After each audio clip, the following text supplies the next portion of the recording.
మంత్రి పొంగులేటి శ్రీనివాసరెడ్డి బీఆర్ఎస్ నాయకులపై మండిపడ్డారు. రుణమాఫీ గురించి మాట్లాడే అర్హత బీఆర్ఎస్ కు లేదన్నారు. ఐఎన్పిఆర్ సొమ్ముతో పబ్లిసిటీ చేసుకునే అలవాటు తమకు లేదన్నారు. రుణమాఫీ అమలుకు రేషన్ కార్డు ప్రాతిపదిక కాదని, రేషన్ కార్డు తప్పనిసరి అనే అధికారులపై చర్యలు తీసుకుంటామన్నారు. తన ఇల్లు ఎఫ్టీఆర్లో ఉంటే కూల్చేయమని సవాల్ విసిరారు పొంగులేటి. నిన్ననో మొన్ననో ఎక్కడో గత ముఖ్యమంత్రి గారు ఒక ధర్నాలో కూర్చొని మాట్లాడుతున్నారు. ఇంకొక మంత్రి గారు ఒక దేవాలయంలో పోయి మాట్లాడుతున్నారు. ఏం మాట్లాడుతున్నారయ్యా అంటే, మాజీ మంత్రి వర్యులు మా క్యాబినెట్ గట్ట శృతి సన్నాయి లేదట. మా క్యాబినెట్కి ఏముందో మాకు తెలుసు.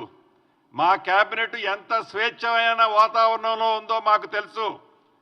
మా క్యాబినెట్కి ఏ రకమైన పవర్స్ ఉన్నాయో మాకు తెలుసు. మీ సూచనలు ఇచ్చినందుకు థ్యాంక్స్. కానీ మీలాగా అబద్ధాలు చెప్పటం రాదు, మీలాగా గ్లోబల్ ప్రచారం చేయటం రాదు. నిజం, మీరన్నదాన్ని నేను ఒకటి ఒప్పుకుంటున్నాను. చెప్పింది కూడా చేసింది కూడా సరిగ్గా చెప్పుకోలేకుండా ఈనాడు మేము ఉన్నాం.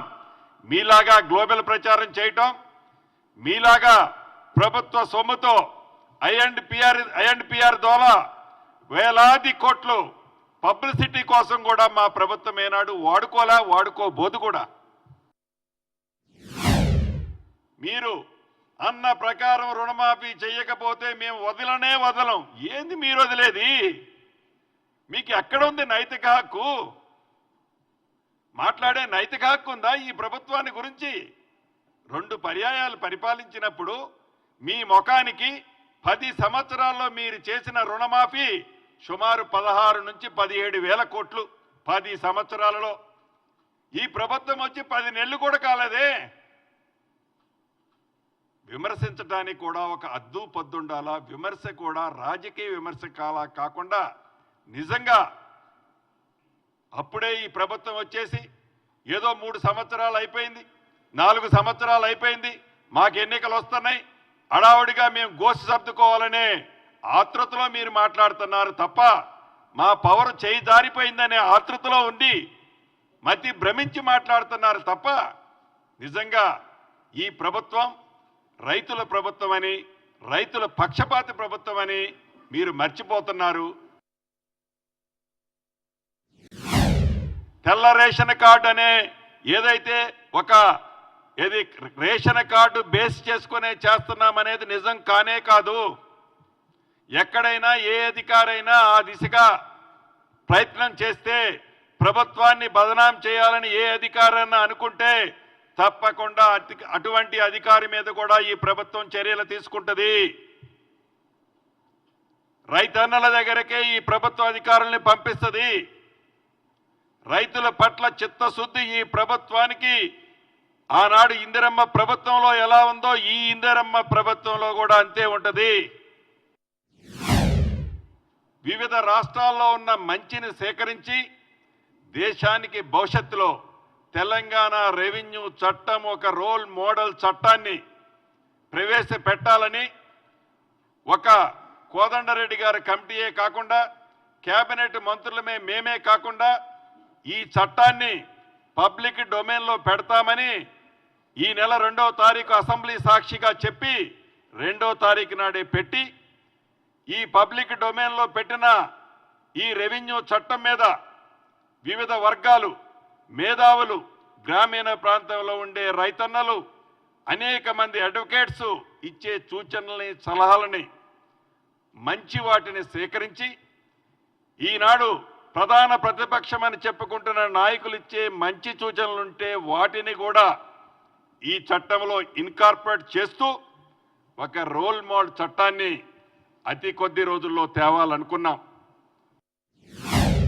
ఈ ఇందిరమ్మ ప్రభుత్వంలో కేబినెట్ సబ్ కమిటీని కూడా గౌరవ ముఖ్యమంత్రి గారు నిర్ణయించారు. సబ్ కమిటీ మీటింగులు 2 మీటింగులు అయ్యాయి. రాబోయే కొద్ది రోజుల్లోనే ఈ రేషన్ కార్డు అనేది 2 సెక్టార్లుగా విడగొట్టాలన్నదే ఈ ప్రభుత్వం యొక్క లక్ష్యం, ఈ ప్రభుత్వం యొక్క ఆలోచన. ఈ ప్రభుత్వం ఆలోచన కాదు, సామాన్య ప్రజలు కోరుకుంటున్న ఆలోచనే ఈ ఇందిరమ్మ ప్రభుత్వం యొక్క ఆలోచన. దాంట్లో ఒకటి రేషన్ కార్డు, రెండవది హెల్త్ కార్డు. ఈ రేషన్ కార్డుని హెల్త్ కార్డుని బైఫర్కేట్ చేయాలన్నదే ప్రజల సూచనల మేరకు ఈ ప్రభుత్వం నిర్ణయం తీసుకోవాలనుకుంటుంది. దీన్ని కూడా ప్రొలాంగ్ చేయకుండా, టైం తీసుకోకుండా వీలైనంత తొందరలోనే వీటికి శ్రీకారం ఈ ప్రభుత్వం చుట్టబోతుంది. కేంద్ర ప్రభుత్వం సహకారం ఏదైనా ఉంటే ఆ ఉన్నది చెంచా ఉన్నా, అర చెంచా ఉన్నా, చిన్న స్పూన్ అయినా దాన్ని తీర్థ ప్రసాదం అదే అనుకొని తీసుకొని మిగిలింది మొత్తం రాష్ట్ర ప్రభుత్వం నుంచి ప్రతి ఇంటికి 5 లక్షల రూపాయలతో ఈ ప్రభుత్వం ఇళ్లు కట్టించబోతుంది. ఇందిరమ్మ రాజ్యంలో ఇందిరమ్మ ఇళ్లు. దీనికి కూడా పార్టీలు, మతాలు, కులాలు, ప్రాంతాలకు సంబంధం లేదు. వాళ్ళలో లాగా, గతంలో లాగా పింక్ కలర్ షర్ట్ వేసుకున్న వాళ్ళకే మేము ఇల్లు ఇస్తామేనో, పింక్ కలర్ షర్ట్ వేసుకున్న వాళ్ళకో గొర్రెనో, మేకనో, చేపనో ఇస్తామేనో ఈ ప్రభుత్వానికి అటువంటిది లేదు. పేదవాళ్ళల్లో బహుపేదవాళ్ళు, ఏ పార్టీ వాళ్ళైనా, ఏ ప్రాంతం వాళ్ళైనా, ఏ కులమైనా అర్హులైన ప్రతి పేదవాడికి ఇందిరమ్మ ఇళ్ళు ఈ ప్రభుత్వం రాబోయే ఈ 5 సంవత్సరాలు, 4.5 సంవత్సరాల్లో ఇవ్వబోతుంది.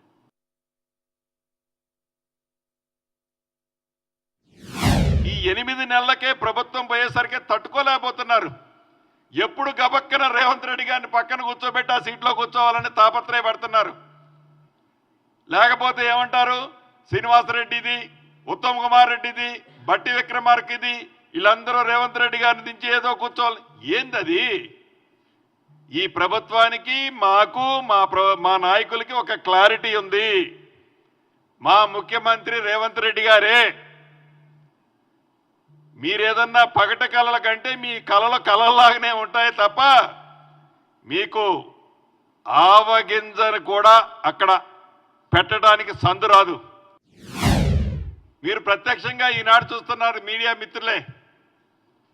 ఎప్పటి నుంచో మీ సమస్య ఉంది, ఇళ్ల స్థలాల సమస్య. ఈ ప్రభుత్వం వచ్చిన తర్వాత తీరుస్తామని చెప్పాం. రాబోయే కొద్ది రోజుల్లో మొదటి విడతగా న్యాయస్థానం నుంచి ఏదైతే క్లియర్ అయ్యి వచ్చిందో ఆ జవహర్ సొసైటీకి సంబంధించిన సుమారు 72 ఎకరాలని ఒక మంచి ఫంక్షన్ ఏర్పాటు చేసుకొని గౌరవ ముఖ్యమంత్రి గారి చేతుల మీదుగా 1000కి పైగా ఉన్న సీనియర్ జర్నలిస్టులకి ఇళ్ల స్థలాలకి ప్రభుత్వం అతి కొద్ది రోజుల్లోనే ఇచ్చుకోబోతుంది.